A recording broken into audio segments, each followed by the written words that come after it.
Hello and welcome to this Cove podcast. Today we are joined by the Command Sergeant Major of Forces Command, Warrant Officer Class 1, Darren Murch. Warrant Officer Murch joined the Army in September 1986 and was allocated to the Royal Australian Infantry Corps. During his career, he has served in every leadership position from Section Commander to Regimental Sergeant Major during numerous postings that include the 1st, 3rd, 7th and 16 Brigades. He has served as an instructor at the School of Infantry, Battle Wing Tully, Land Warfare Centre, and as an instructor at the United States Sergeant Major Academy. Additionally, he has filled staff positions at the 1st Division Deployable Joint Force Headquarters within the J3 and J5 branches and in the Future Land Warfare Directorate at Army Headquarters.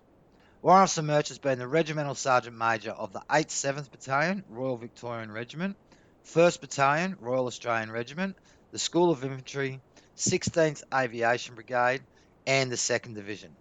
He commenced his current position as Command Sergeant Major Forces Command in January 2022. So Darren, thanks for joining us today. What a fantastic career we've seen to date.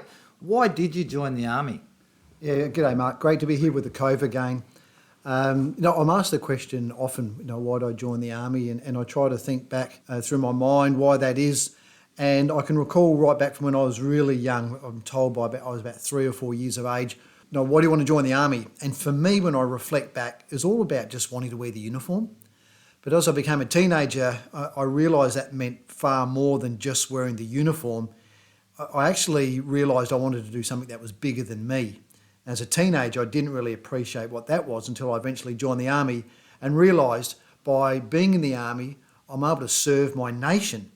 So by drawing those dots together, I'm actually able to work out why I think I joined the Army and have served on to do 37 years, starting from wearing the uniform, being proud of that, to be wanting to do something greater than me, to actually serving the nation to make a difference. And you joined at 17, 18, 19? Yeah, straight from school.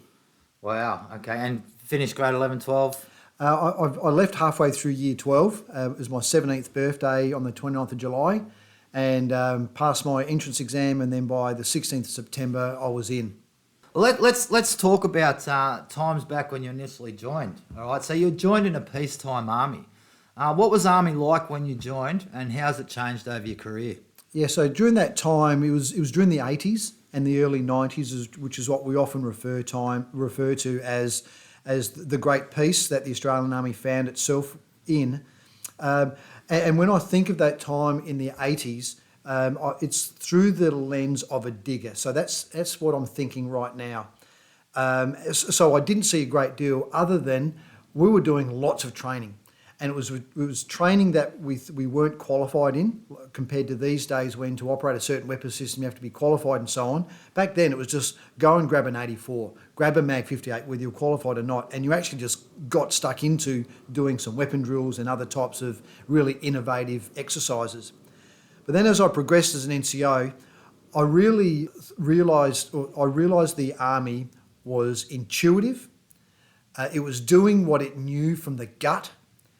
We were always in the field, long exercises of 4 to 6 weeks at a time, and that was all through the year.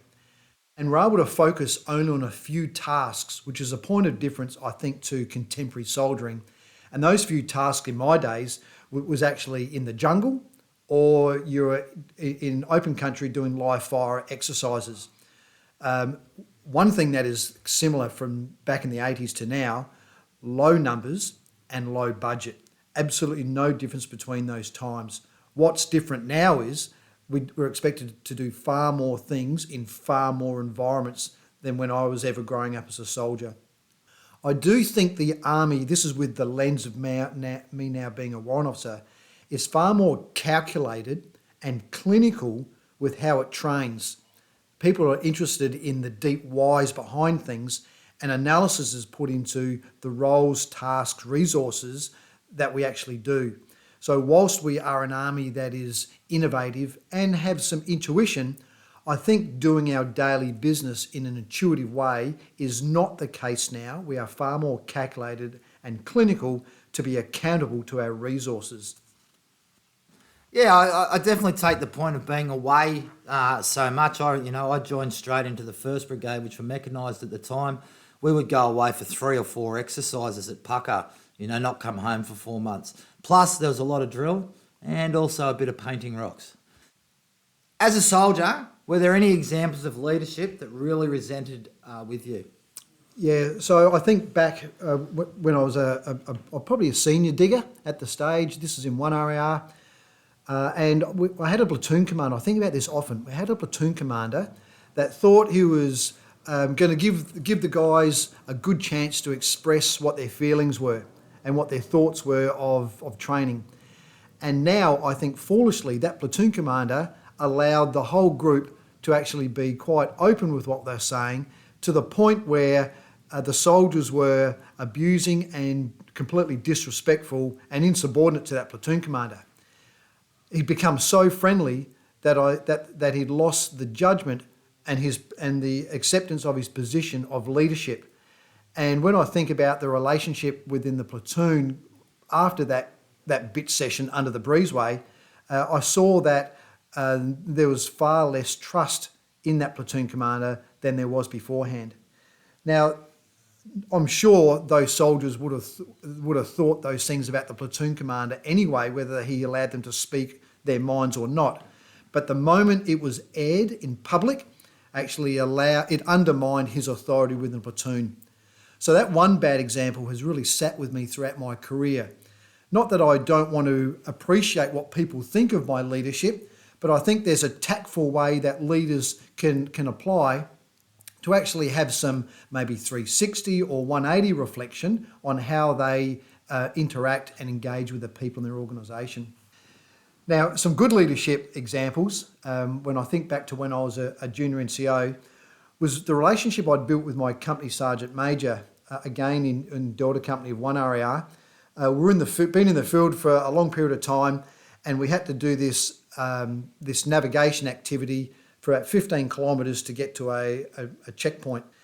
Now, the CSM was not sure the route that we needed to take, but I said to him, trust me, I've been here before. It was through the jungle. You just need to trust me. The ground does not match the map, but we'll get there. And I could see in his eyes that he was worried. But thankfully, he gave me that trust, and we got to our destination all those kilometres and hours later. But I look back and I appreciate the trust that he gave me, although he had no reassurance other than my word that I was going to get the team there. Another example, Mark, is with a company commander I had recently passed away. It was Warrant Officer, then Major Greg Handsome. He was the OC at Battle Wing Tully. What I take away from him was the innovative ways to solve problems. And because we're at Tully, I like to put this under a little umbrella of rat cunning. Now, he was a Battle of Coral veteran from the Vietnam War, an old and bold. He knew many things that most of us have got no idea, tips of the trade. But some of the ideas that he came up with just opened my eyes to different ways of us being able to do things. For example, one time we went to Indonesia, somebody had forgotten to pack the practice grenade bodies for an assault grenade range. So he improvised and told us to go and buy a big bag of potatoes. And we strapped the grenade fuses inside of these potatoes and were able to do the assault grenade range with the Indonesians on that particular activity instead of not doing it all. And then a final good leadership example that I'll offer as I've gotten older into my career is with a past RSM of the Army, Warrant Officer Dave Ashley. And what I take from him is his impeccable way of telling a story and communicating with people. That's been an example that I've actually taken forward to practice and try to be the best communicator that I can be with all types of demographics, age groups and generations. Let's talk about now your promotions as we go through there. You were promoted to Lance Corporal in 1989. Going from private to junior NCO is a massive step. How did you handle the friendship versus command and authority, and do you have any examples? I was promoted to Lance Corporal and then eventually to Corporal, and I stayed within the same platoon. And often within our manning conferences we have at unit level, we like to move people from one subunit to another so that we remove risk of friendship within that small team environment. In my case, I stayed in the same platoon, and I actually find I grew strength and confidence from being able to stay in that same platoon. And as I think about the reason why that may be, and it wasn't such a risk, was I think the reputation I'd built as a soldier, as that digger, allowed for me to be accepted by now my subordinates, my mates the day before I become Lance Corporal, allowed me to be accepted by them. So I think our reputation and the character we demonstrate is important, that it's a whole of career outlook. It's just not from one rank to the next where now you're a different person, you've got to act in a different way. That observance of values that leads to your character, that eventually plays out in reputation, is essential. But I will say, Mark, I do have one really embarrassing memory of when I was newly promoted to a Lance Corporal, where I was not showing tolerance to one of my soldiers. And now that I was knowledgeable about the military law system, I charged this digger, raised the paperwork, and he eventually got charged, all because he didn't move his bed from a particular place under the breezeway at a time that I directed him to do it. And if I'd have shown some tolerance and understood the reason why that was, or perhaps, counselled him in an informal way, I could have had the same effect. But the power of being a Lance Corporal immediately went to my head, I think, and it's with embarrassment that I look back now thinking that I was quite immature with my application of the newfound power that I had. But I'm still comfortable that in this environment of being within the same platoon did give me confidence and caused me to learn quickly from when I did make mistakes. Let's talk about going up a bit now. The change in leadership as a soldier differs as we move through the ranks. What is the big differences between being a section commander and a platoon sergeant? That is a noticeable jump, Mark. You're exactly right. And I won't focus much on the sergeant's mess other than say you do go into a new environment in the sergeant's mess. But I got promoted to sergeant when I was 25 years of age. I'd been in the Army for 8 years. I was promoted out of depot company at Singleton and went to a new battalion as opposed to the junior NCO, where I stayed within the same company, within the same battalion. And the first thing that I realised, the first point of difference, is the need for a wider network to be the most effective leader in support of a commander, that is a platoon commander. So that's a significant difference to when you're a section commander. Another thing that I found as a sergeant, I needed to have one eye up and one eye down. When I say the up, that's into the company headquarters, and the one eye down is into the sections.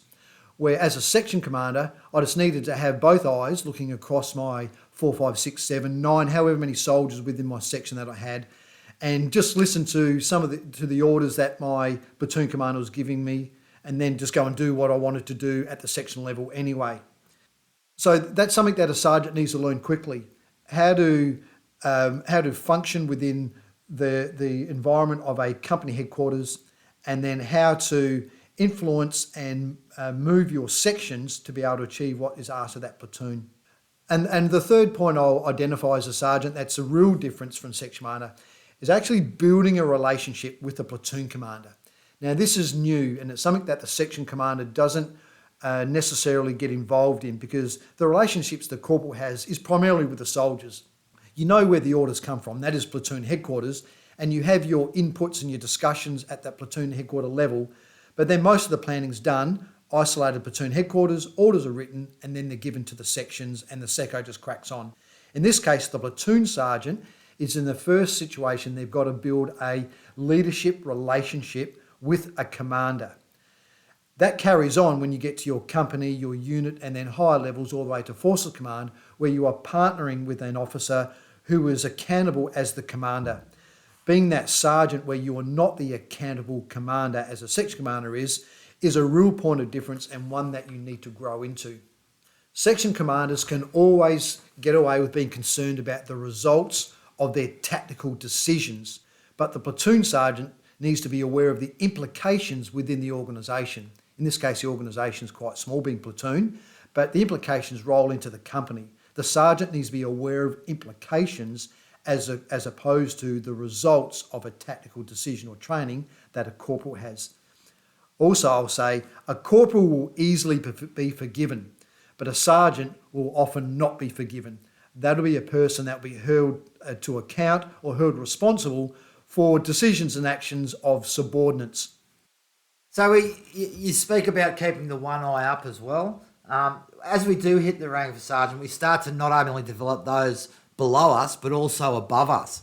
What ways do you believe you have assisted in the development of some of your leaders? So with the question about leadership development, the first perspective I'll offer, Mark, is through the lens of when I was a sergeant. I found the development there is based around skills, where as that senior soldier at the tactical level as a platoon sergeant, I was able to introduce better ways to make tactical work better or easier.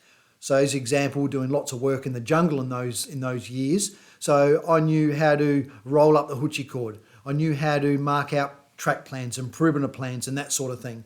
So I was able to give lots of tactical know-how, that rat cunning to the section commanders and diggers, because I was able to share time in their pits and on gun pickets with them. Now, as a warrant officer, I was going to the warrant officer class 2 and class 1 rank. I found an early example of leader development came when I was a company sergeant major with Osbat 7. That was 5-7 in East Timor in 2002, 2003, where I sent out a questionnaire to all my NCOs to identify their posting preferences. Now, when I got these back, I realised that the NCOs, and in some cases the platoon sergeants, didn't really have a good understanding of what posting preferences meant in order to develop their careers. So over the next month or so, I toured each of the combat outposts and gave face-to-face education of small groups of NCOs up to groups that were all located at those combat outposts, to educate them about the way individuals should develop their career so they can be a better leader to attain high positions at platoon and company levels.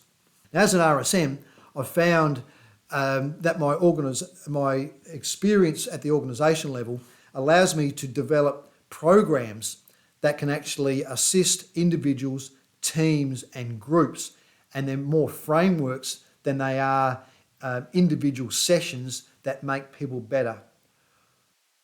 Some great examples there, Darren. How important is the development of our people? Yeah, developing people, Mark, is essential with everything that we do as leaders. And it should be something that is planned as part of a leader's daily interaction with people, but also in my view, should form part of their leadership profile and their philosophy. For me, I believe in a philosophy of coach and develop. I believe we should do that going in 2 down in ranks, whilst knowing what our 1-up asks of us and understanding what our 2-up requires of us. By understanding what our people are capable of and what their potential is, allows us to match that to what our higher leaders and organisation desires from us. So further to that framework, following a training, coaching and mentoring philosophy, I basically believe soldiers are trained, corporals are coached, sergeants are both coached and mentors, and warrant officers are mentored. Now, when each of those ranks go into a new role or exposed to new skills, coaching and training is applicable, but as far as a generalist, whole of career leader at those particular ranks, I believe people fit mainly within either training, coaching or mentoring aspect of their leadership as their leadership grows. And then as proficiency grows, so too does their expertise. But expertise requires knowledge, experience and judgment, all of which come with time. So to say in my mind that soldiers are mentored, I don't think is a true application of what mentoring is meant to, because the idea is a mutual sharing of knowledge or experience. Now, if one person has not been exposed to a particular knowledge or experience, then they can't participate in that mentoring approach to learning. They would be most interested in a particular skill outcome or a result required of a skill application, but that's not a mentoring effect. That's a training or a coaching effect. So that's why I follow that coach and develop 2 down, know 1 up, understand 2 up, whilst training, coaching and mentoring. Now, mastery, unfortunately, is not enjoyed by most people. Many will get to the expert level, not everybody, and unfortunately, not everybody will be masters. So you spoke a bit then about mentoring. Who was or is the most influential person from your career and why? Yeah, thanks, Mark. I won't call out a particular individual, but I'd rather offer the traits of someone that has been influential in my life through a long period of time, and somebody that I continue to go back to. And while when I think about this question, who has been the most influential person in my life, I like to think that that person continually reaches back into my life, or I go back to that person frequently, as opposed to just one-off key points in my life. So my first point, my first attribute is that this person is highly professional. And within that, I wrap up the whole world of competence, proficiency, mastery. My next one is the person is a great listener and communicator. Those 2 things, whilst separate, are closely interconnected, and you can't have one without the other. Importantly, this person has shown tolerance for my mistakes throughout my career, to allow me to learn in a safe environment, realising that I beat myself up when I make my mistakes, and is able to point out those mistakes in a way that still shows respect and acknowledges that I still had potential. And then the final attribute is this person has always been and is compassionate. And that's compassionate to things that happen in my private life. And the example I'll use is the recent passing of my wife, who died of cancer in October last year. This person and his wife, I should add there, Mark, are so closely connected to the lives of my children and myself that this compassion just adds a complete new dimension to being an influence, a positive influence in my life. So I won't call out a name, but those 4 attributes are what I look for, not only in this person, but all people who I would classify as a great leader. Wow, Darren, it really sounds like you've had some really good people in your life. That's fantastic. Let's go on a bit now. Throughout your career, you have given lots of advice to commanders. Sometimes this advice is not taken. How do you approach that, and when is enough advice enough? So initially, Mark, if I apply my lens again when I was a corporal and I reflect now, I actually define my view of how I saw other leaders not accepting my advice as arrogant. And I'm embarrassed to say that. And when I think about why I think I was arrogant as that corporal when it came to other leaders potentially not accepting my advice, it come down to immaturity. And some of the listeners have probably heard of the adolescent mind, and how in those males predominantly it develops through to about the age of 26 or 27. I can understand why I was immature and why I was so narrow-minded. As a senior enlisted leader now, I understand leaders take and weigh up all information they have available to them to make decisions. And there are many ways to do things. And as followers, so that is all of us, even leaders are followers within their respective careers.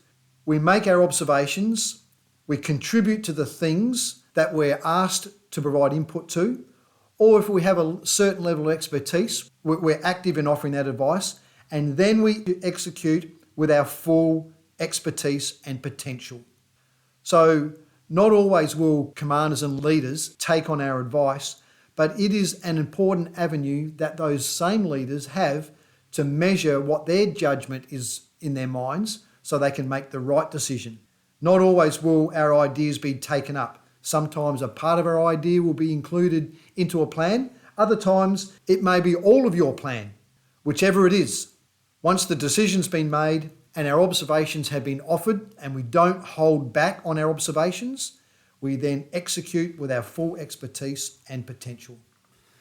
So does a good leader want a yes man or someone who will challenge them? So I think culturally, Mark, Australians do not tolerate yes men. We are expected, however, to have our own views based on our training and experience, and let me add there, education. I personally expect all soldiers to raise their views, but understand that our leaders and commanders have more information than what is in the minds of each individual. If an order isn't illegal, fraudulent, or unethical, then get on and do it. During the planning stage is the time for us to express our views to our leaders and commanders so the plans can be formed on every bit of available information that we have. If a subordinate leader holds off on providing those observations and the plan is designed, and then afterwards we offer that as, if only we had have done it this other way, boss, then we've done a misjustice to that decision and planning process. So yes men, I don't think, are culturally part of being Australians, but we need to be confident and speak up at the right time. Yes, we should be open to emergent issues and adjust off the line of march and not just roll with the punches or roll with the general direction of way things are going because it seems right or we've always done it that way. We still need to be inventive, creative, based off doctrine, based on what our gut says as well. That's important.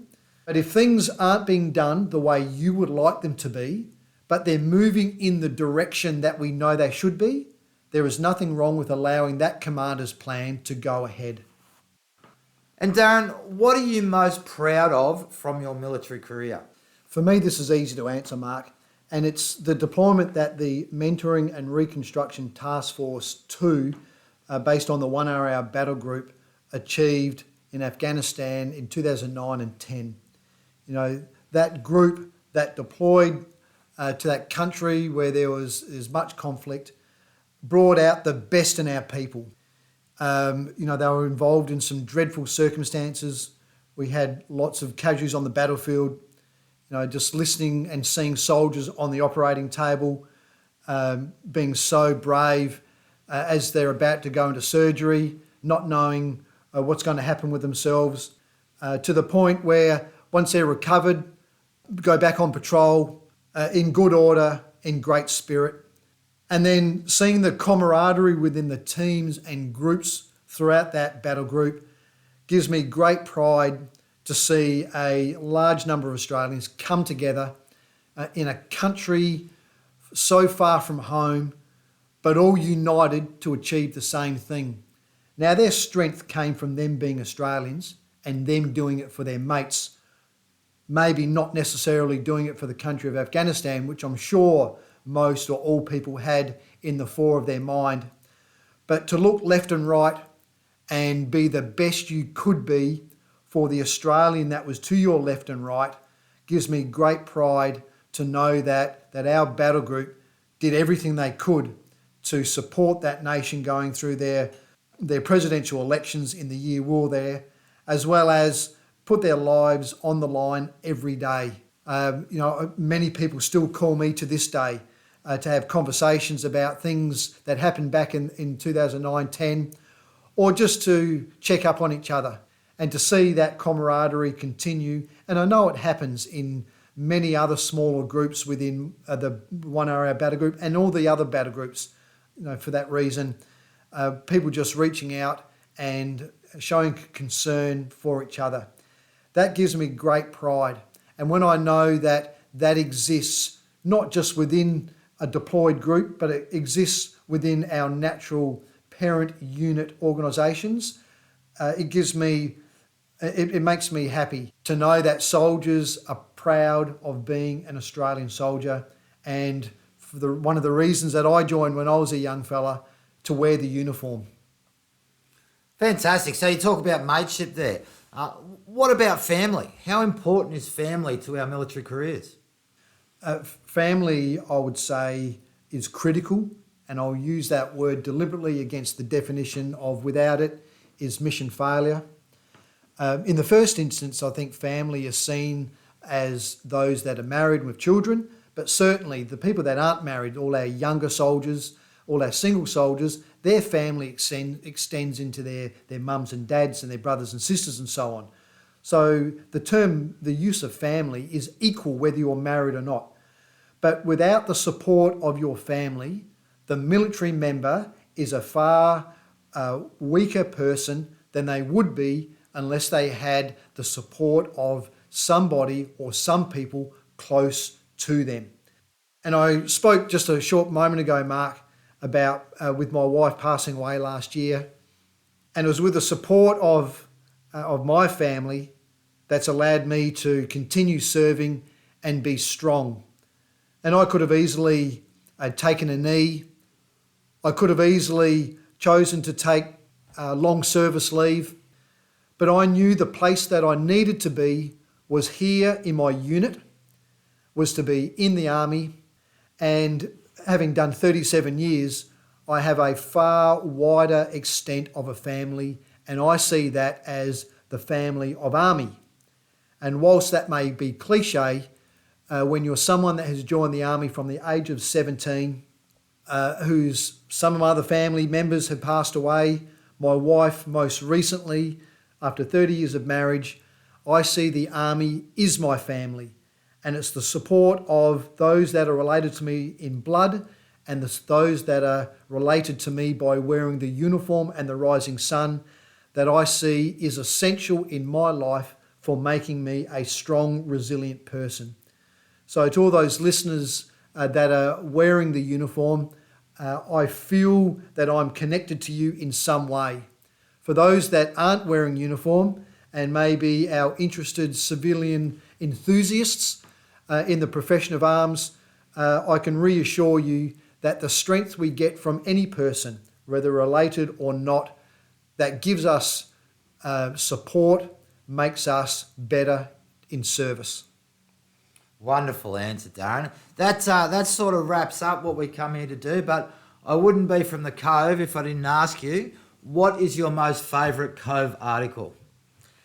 That is a difficult one to answer. And I've thankfully been published several times by the Cove and done some videos and podcasts, so I won't say mine. And I look over my shoulder and I have the first Cove Award for publishing... Frequent Contributors Frequent Contributor Award.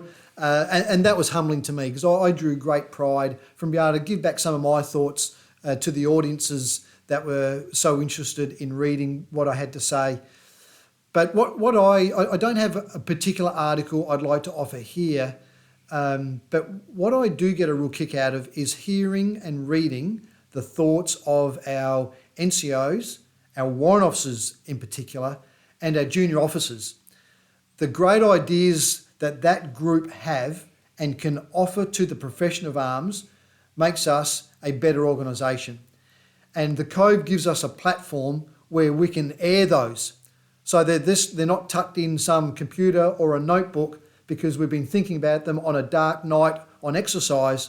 We can come home and express our views in a coherent, informed and educated way so that others can include those ideas in their thoughts. And with a collective growing and understanding of those ideas, we can actually make a difference and create change by making those ideas that come to fruition. So I encourage all NCOs to think of something that's important to you, that's of interest to you, research it, bounce the ideas amongst your peers so that it makes sense and get it published. Send it into the Cove and let others know what you are thinking. We want to be creative.